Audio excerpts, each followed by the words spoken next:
Welcome to Constitutionalist Politics Podcast, aka CTP. I am your host, Joseph M. Leonard, and that's Leonard. CTP is your no muss, no fuss, just me, you, and an occasional guest type podcast. Really appreciate you tuning in. As Graham Norton would say, let's get on with the show! Hello, everyone. Welcome to another episode of Constitutionalist Politics Podcast. If you're viewing behind the scenes, I have no idea why I look fuzzy. Let me toggle my video. There we go. All right. Yeah, today is the day for computer problems, apparently. So, at any rate, joining me today is Deborah Higgins. First thing I want to ask is I've also invited a Carolyn Dowd Higgins on. Any relation that you know of? No, I know of, but it could be. But today is Deborah Higgins, and I reached out to her because in the summary on my notes here, it says, how to cure anxiety, biblical truths, and mystical practices. So I'm game for that discussion. Right. I think it's metaphysical practices, actually. And it's metaphysical practices to overcome anxiety, panic, social anxiety, and agoraphobia. Okay, before we really... why did it say I was muted there for a second? Okay, at any rate, if I was muted, I'm back. I have no idea what's going on with Zoom today. Okay, good to know. Before we get into the details of that, let's do the usual nitty-gritty stuff of where were you born, where were you raised, where are you now, those sorts of things. Okay, I'd love to talk about that. I was born in Baltimore, in the hospital there, but my parents brought me up in Towson, which is a northern suburb of Baltimore, and just went to public school, there. Now, I got agoraphobia when I was young, and agoraphobia, for people who don't know what that is, and I don't know, do you know what that is? No. I've heard the term, but I don't remember. Well, in Webster's dictionary, they say agoraphobia is fear of the marketplace. It's not really fear of the marketplace. It's fear of panic. It's fear of the panic attacks that you might have if you go someplace and you have a panic attack. You're afraid to go that place again. So you leave that place out of your places that you can go. Then you go another place and you have another panic attack. And the panic attack is so frightening that you don't want to go there again. So your world begins to get smaller and smaller and smaller until you finally get it so that you can't go out at all. And that's what happened to me. You become a shut-in then. Shut-in, yeah. And that's what happened to me when I was in ninth grade. Unfortunately, my mother had some alcohol problems, and I was always afraid of what was going to happen when I came home. So I began to get agoraphobic, and I stayed in school. I stayed in my house for a whole year and didn't go to school. But it was actually good in a way because I didn't have to go through the regular schooling that my other, classmates did. I read the Bible and I read as many books as I could, and I watched every old movie there was. So you kind of had an unofficial homeschooling that year. I had an unofficial homeschooling, exactly right. And it was a good homeschooling. Finally, it took a while for the treatment. I had a psychiatrist that would come to my house, and he would go in my father's office and we would sit there, and he would do a progressive relaxation exercise, so that I became very relaxed, and to the point where I was hypnotized. And almost like a meditation type yeah, thing. it was like a meditation thing. Because I've recently had somebody on talking about the tenets of Buddhism.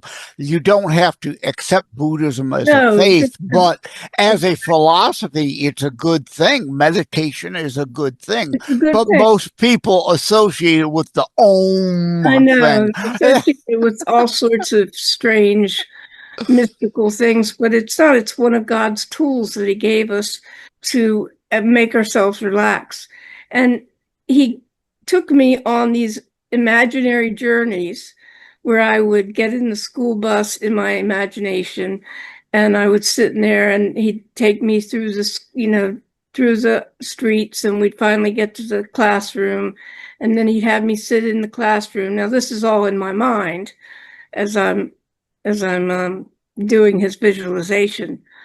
And eventually, he did that so often that when my grandfather passed away, I had to go to his funeral. And it was the first place that I went because I really wanted to go. It was the first place that I went when I got out of my agoraphobia. So fortunately, I got out of it. I was able to go to school, and things got better from then on. It makes perfect sense that those mental exercises would indeed, right? I forget the saying, right? Imagine it, do it.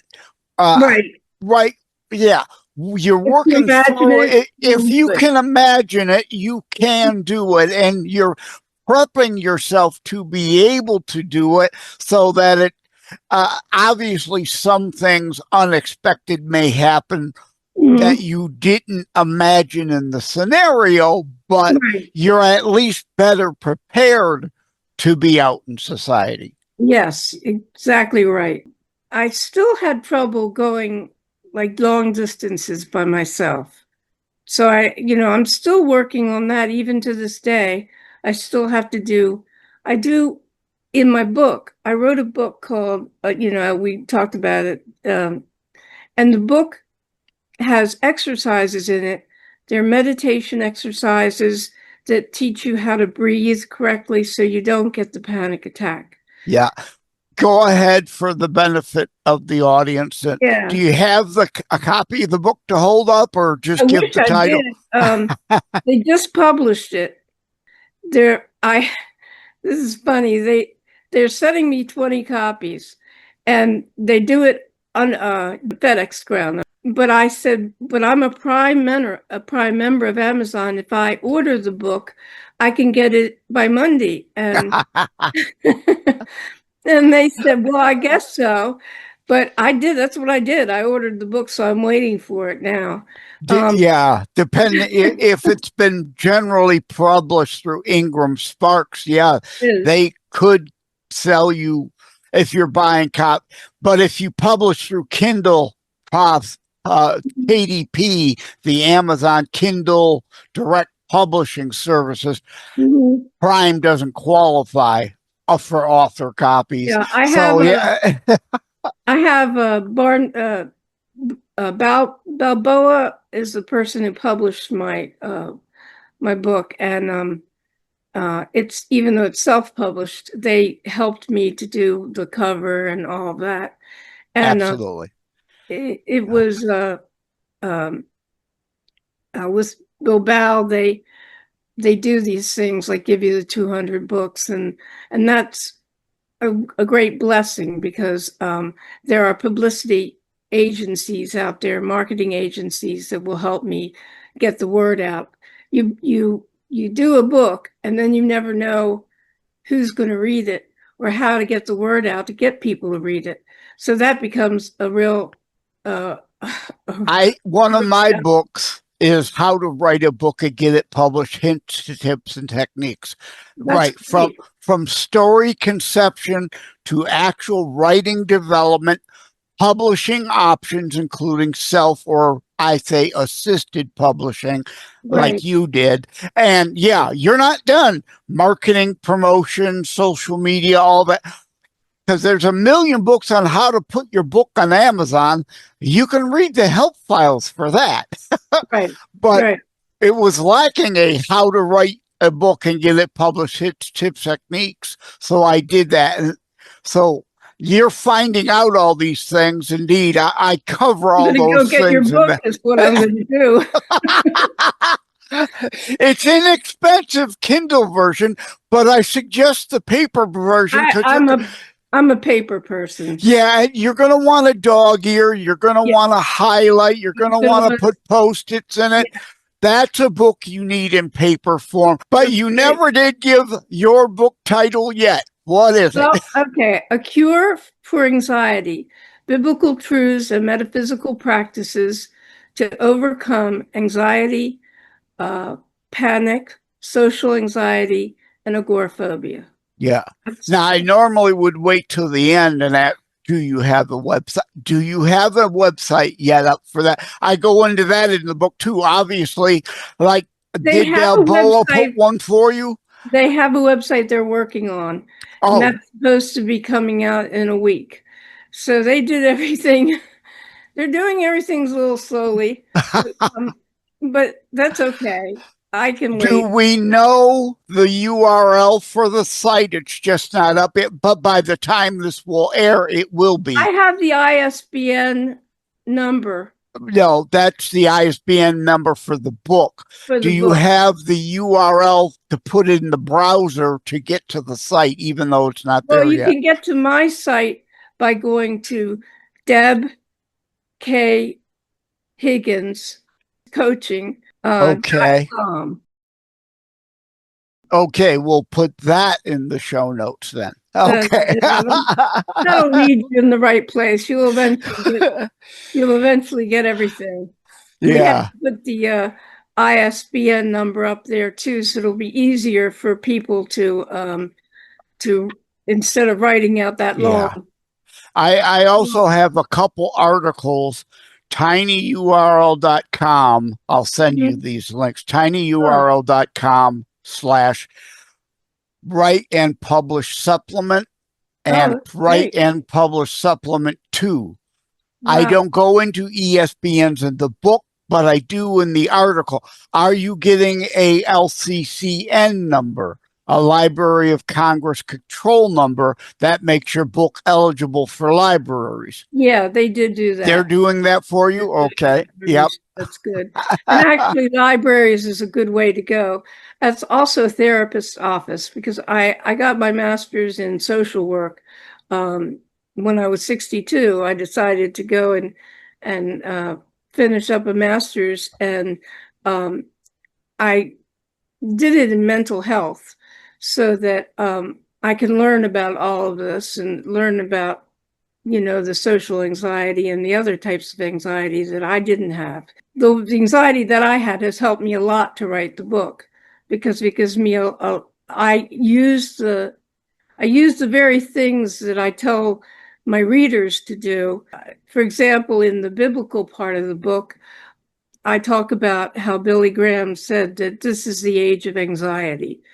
Instead of being relaxed about things, we're all uptight about a lot of yes. I agree. Well, I'm going to say again, by the time this airs, that other site will be up and all that. We're kind of just accidentally catching a state of flux here as we're recording. That's okay. I mean, I'm very comfortable. You make your guests feel very comfortable. I don't know if people know that on the other side, because not until you just said it. Thank you so much for saying that. Obviously, I try to pride this show as indeed not being an uptight show. No, and I try to engage in humor a lot during the show to make people comfortable. Because no matter how anxiety, I suffer from it. I've got a prescription for Xanax over there. I only take as rarely needed. But because there was a 2-year period I was on it twice a day, all day, every day, and I know the opioid withdrawal nonsense and especially to go through.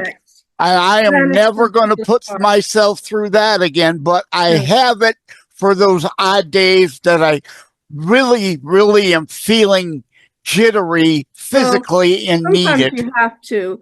Even when I tell my readers that you don't usually use medication, there are times in the gap when you haven't been able to meditate and you have to go somewhere and you just don't have you have too much anxiety to do it, that it's okay to take a tranquilizer to get you through that hump, so to speak. But you can do a lot with meditation. You can do a lot with visualization, and even what manifestation is affirmations.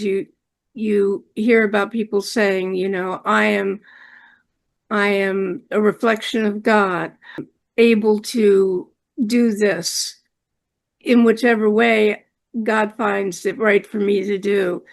All sorts of very good affirmations, as you can tell yourself, that will help you as you're doing the things that you need to do. The thing about a panic attack is it's really frightening.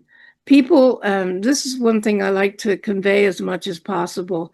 People will feel their heart beating really fast and they don't understand what it is. And it's really there's a little piece of your brain, and it's called the amygdala, and it sends messages to the hypothalamus. I can never say this word. Hypothalamus, and anyway, it sends messages. Yeah, I can't wait to see how the AI transcriber tries to interpret what you just said. Who knows? That'll probably come out like baby gibberish. Right. But the hypothalamus, it sends messages to that, and it'll trigger your adrenaline and norepinephrine. And these are the two things that will start you to sweat. It'll start you to it'll start your heart beating really fast. It'll have your hands sweat. You'll get dizzy. You might get disoriented. One of the biggest fears people have when they have these anxiety attacks is that somebody will see them, that they'll get embarrassed. But then they worry that they're having a heart attack. And I always say, if you do have those symptoms, you should go to the hospital and you should find out whether or not you are having a heart attack, because the experience is very, very similar. But as soon as you find out that it's a panic attack, then you don't have to worry about your heart, and you can go and get my book. And you can go and get my book, and you can meditate, and you can do the things that you need to do in order to get calm. Is the book authorship going to be under Deborah Higgins or Deb K. Higgins? Pointed that out. Thank you. It's not. I wrote this as a memoir and as a prescriptive book, so that you can get something out of it, but also you can learn about my life. And because there are people in my life that did some rather interesting things, this is for their protection and mine. And I changed my name to Elizabeth Connolly. So my pen name is Elizabeth Connolly.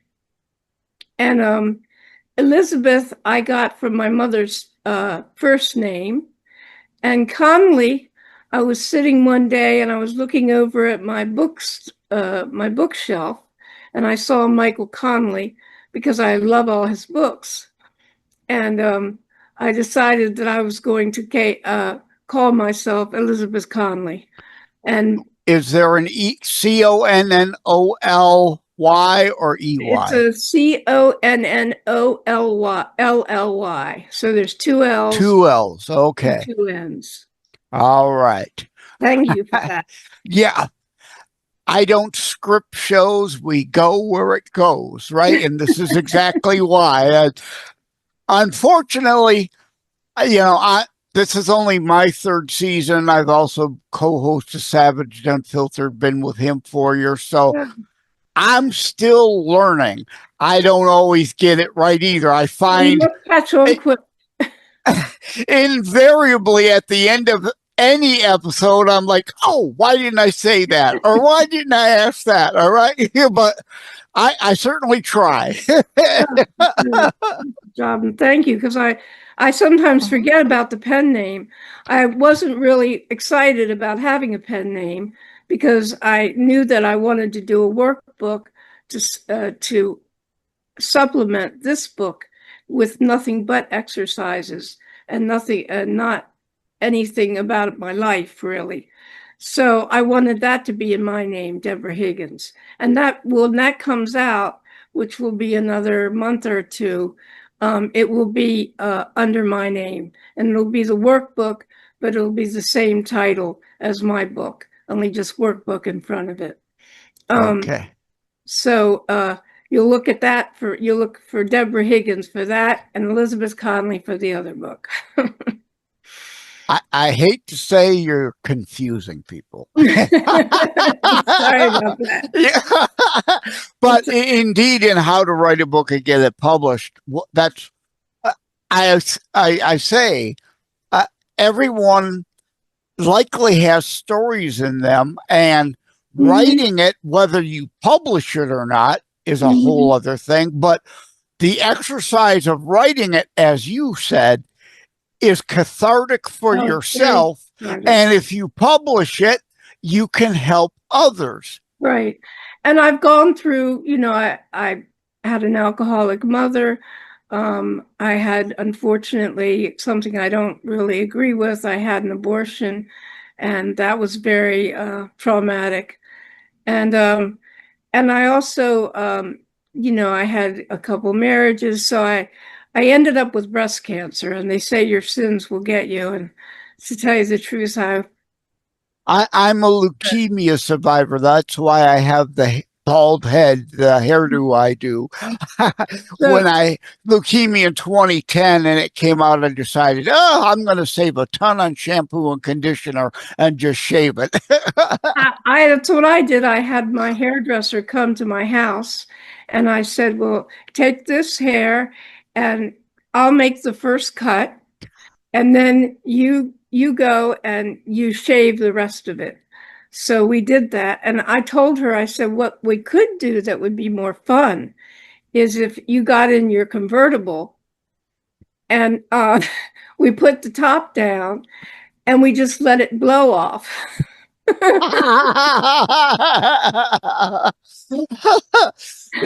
the trying to make some sort of lemonade out of the lemons. Yeah, you got to make light.